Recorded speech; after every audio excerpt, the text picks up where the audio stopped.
Um novo ano traz consigo alguns desafios.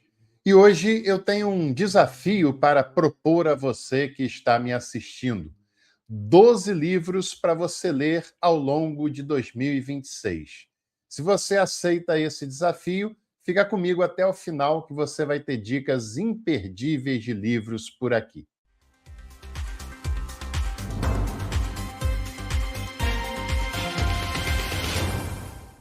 Uma outra dica também muito importante que eu tenho a dar para você é que você venha estudar teologia com a gente.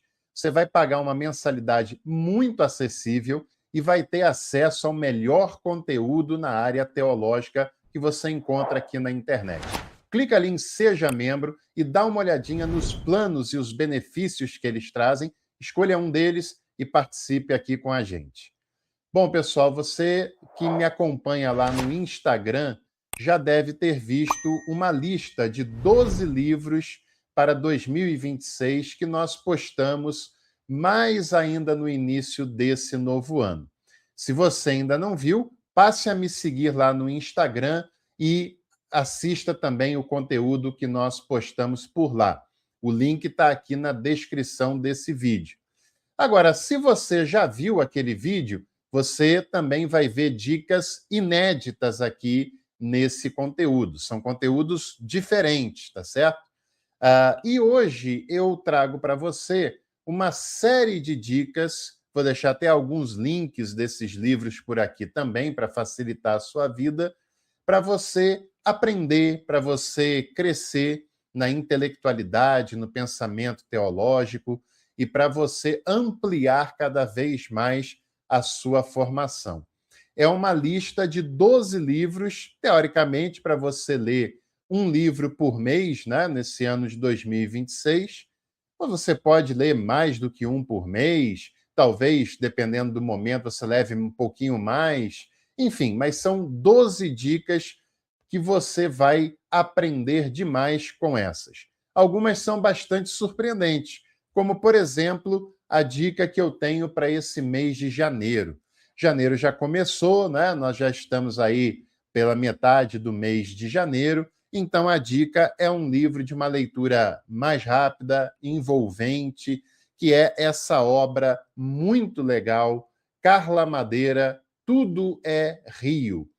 É um romance, né, da Carla Madeira, que é uma autora brasileira. Esse livro não é tão grande assim, né, mas um livro envolvente do início ao fim. É um verdadeiro clássico da literatura brasileira contemporânea. Talvez você esteja me perguntando, mas o que um livro de romance tem a ver com teologia? Bom, tem muito a ver, porque se você lê apenas livros técnicos de teologia, se você lê apenas livros temáticos, né, certamente você vai aprender muitas coisas e tal, mas o círculo de conhecimentos seu ficará limitado. É muito importante que um teólogo, uma teóloga, também se abra à literatura. A literatura brasileira, que é riquíssima, e a literatura de um modo geral, né? Que leia outros tipos de conteúdo, porque isso amplia a nossa imaginação, amplia o nosso vocabulário, amplia as nossas conexões intelectuais, e isso acrescenta bastante para o nosso conhecimento. Tudo é Rio, de Carla Madeira, é um romance muito interessante, na qual a Carla Madeira tem méritos notáveis no livro.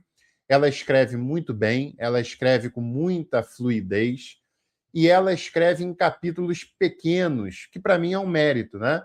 Porque cada capítulo acaba te envolvendo para querer saber no capítulo anterior, no capítulo seguinte, né? O que vai acontecer daquela história. Eu confesso para você que quando eu comecei a ler esse livro, eu comecei despretensiosamente, mas logo no início acontece uma cena surpreendente com os protagonistas, e depois que eu li aquela cena, me deu aquela sensação do tipo, mas por que isso aconteceu? Mas por que ele fez isso? Qual vai ser a reação dela? Como é que essa história vai se desenrolar?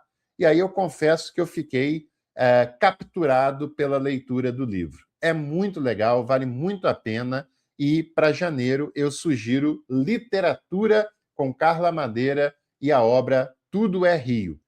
E aí depois nós vamos para fevereiro, né? Fevereiro ainda não chegou, nós temos um tempinho a mais, e eu tenho aqui uma obra que eu li em 2025 da editora Paulus, que, olha, é fantástica em todas as suas páginas, que é a obra Decolonizar a Palestina, a Terra, o Povo, a Bíblia, do teólogo luterano e palestino Mitri Haeb, que eu não conhecia, admito, não conhecia, passei a conhecer nessa obra, e inclusive eu já fiz um vídeo aqui no canal de 5 teólogos palestinos que você deve acompanhar.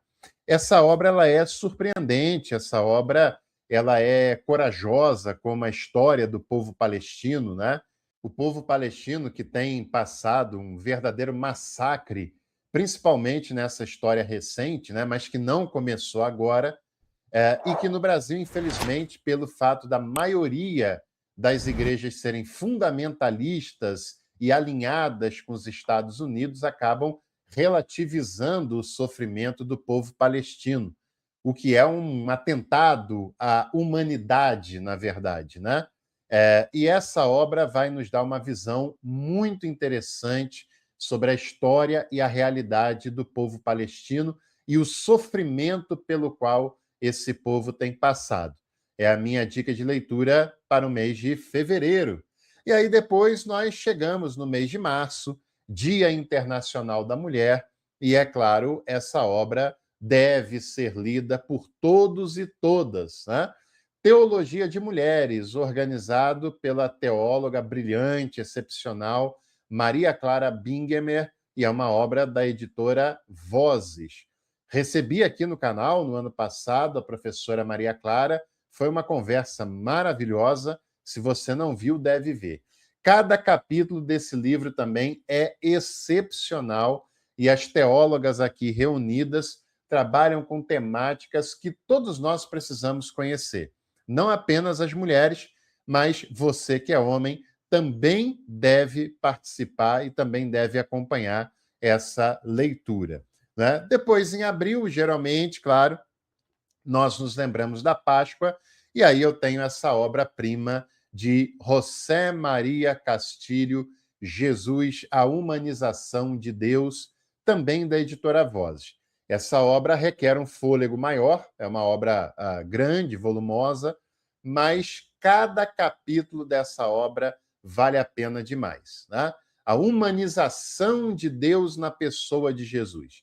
É a chamada Cristologia de Baixo, que é trabalhada na obra do Castilho, que infelizmente nos deixou há pouco tempo, né? Há uns 2, 3 anos atrás, mas a sua obra é fantástica, e esse livro eu considero uma das 7 maravilhas teológicas contemporâneas. Jesus, a Humanização de Deus, de José Maria Castilho. Bom, prosseguindo, nós vamos chegar no mês de maio, e aí eu tenho uma outra dica, que é As Veias Abertas da América Latina, do Eduardo Galeano. Também não é uma obra diretamente de teologia, mas acaba sendo, né? Porque um bom teólogo, uma boa teóloga, precisa ter uma ampla noção de geopolítica, principalmente do contexto no qual está inserido. Essa conversa fiada, essa conversa igrejeira, fundamentalista, direitista, de que teologia não deve entrar em política, isso é uma artimanha, na verdade, né? Isso é uma jogada dos fundamentalistas para que eles continuem dominando as mentalidades e continuem pautando os seus interesses político-partidários, né?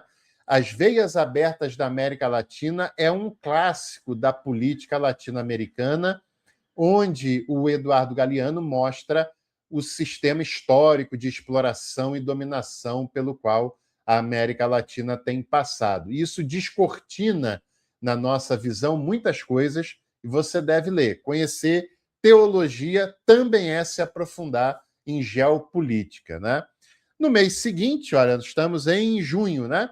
E aí a dica é na área de teologia bíblica, o Israel Bíblico da Melanie Pitts, editora Paulinas. Sem aquela conversa fiada de que Israel, o povo escolhido de Deus, né? Aquela conversa fiada de gente de igreja que não acrescenta nada, que apenas aliena as pessoas, achando que o estado atual de Israel é a continuidade do Israel bíblico, que aquele povo era o escolhido de Deus e tal, que sempre foi monoteísta, que era o único que adorava o Deus verdadeiro. Isso tudo é conversa fiada, e essa obra da Melanie Pitts nos ajuda a compreender a construção daquele Israel citado nas páginas do Antigo Testamento.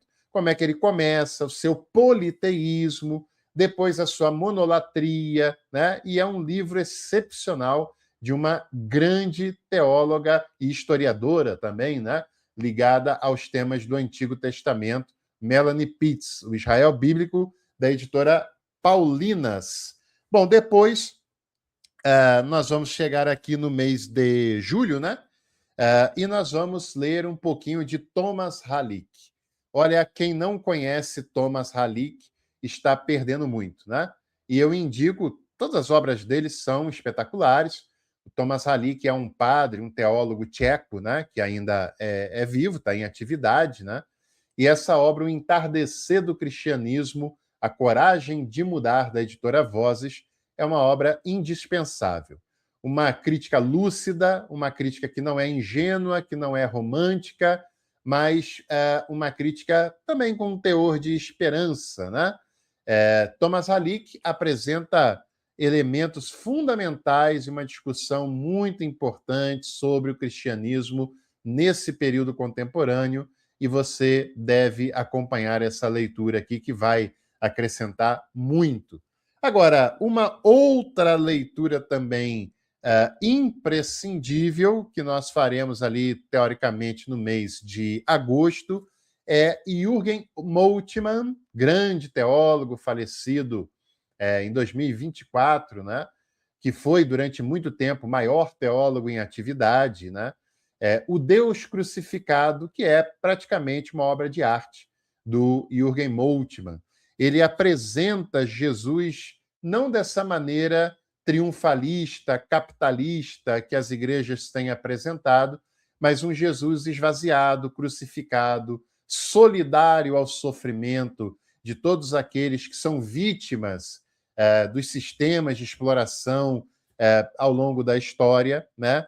Tendo a cruz de Cristo e não a glória, não um ídolo, né, criado por esse cristianismo triunfalista, capitalista, da teologia da prosperidade, né?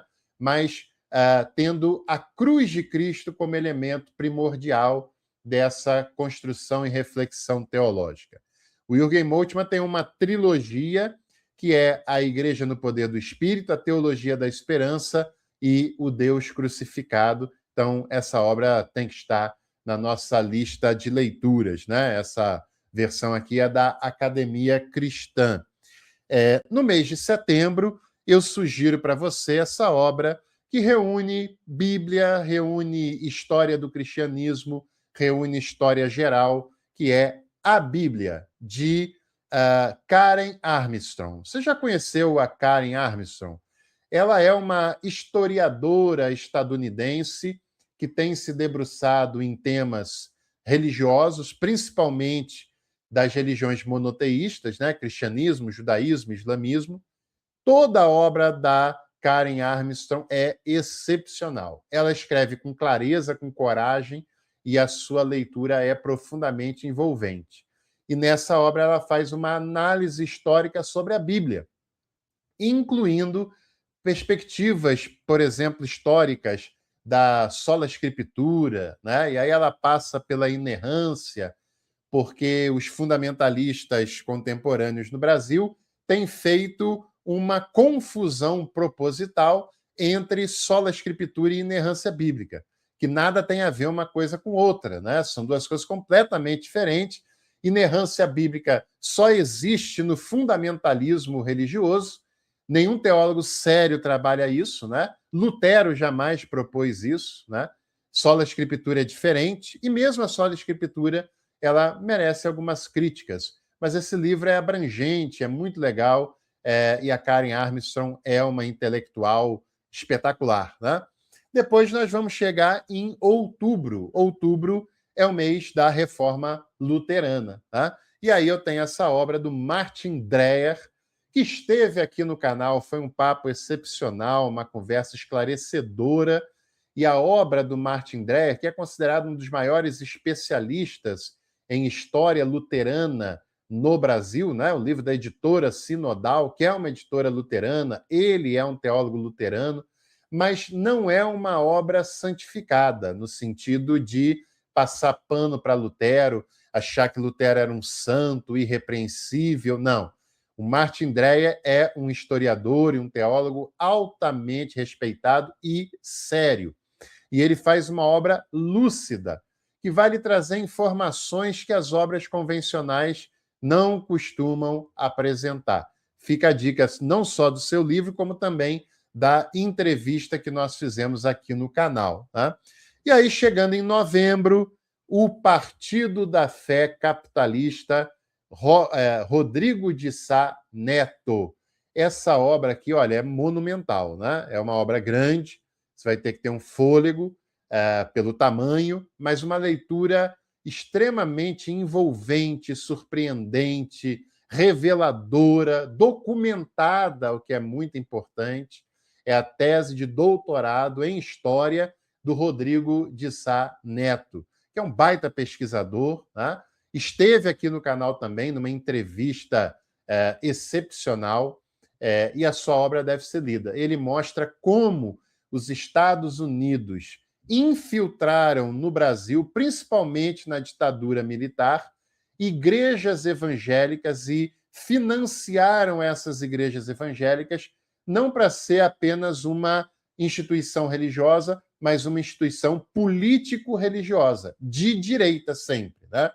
Por isso que há uma resistência enorme nas igrejas evangélicas no Brasil em relação à esquerda, porque elas, no seu nascimento, elas nascem no espectro da direita estadunidense, na direita fundamentalista. O fundamentalismo, antes dele o puritanismo, teologia do domínio, que hoje domina, né, 80% ou mais das igrejas evangélicas no Brasil, é um movimento político e religioso, não apenas religioso.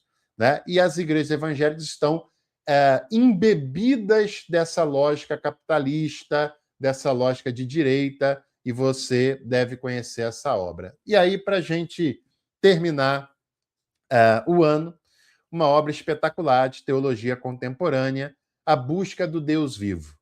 Elizabeth Johnson, que a professora Maria Clara disse aqui no canal que é a maior teóloga viva do continente americano. Né? Essa obra é fantástica. E não é uma obra devocional, como o nome pode sugerir. É uma obra em que ela, a Elizabeth Johnson, com brilhantismo metodológico, ela analisa correntes teológicas contemporâneas em cada um dos capítulos do livro e nos traz uma leitura muito lúcida e muito esclarecedora também dessas correntes. Né? Então, vale a pena, é uma obra também da editora Vozes. Bom, uma série de livros, né? 12 livros, tenho certeza que ao lê-los vai acrescentar muito na sua vida. Se você encontrar esse vídeo em julho, em agosto, né? Talvez você não siga ali o cronograma, mas não tem problema também. O importante é que você conheça esses livros, tenha contato com eles e, principalmente, leia, porque são obras excepcionais.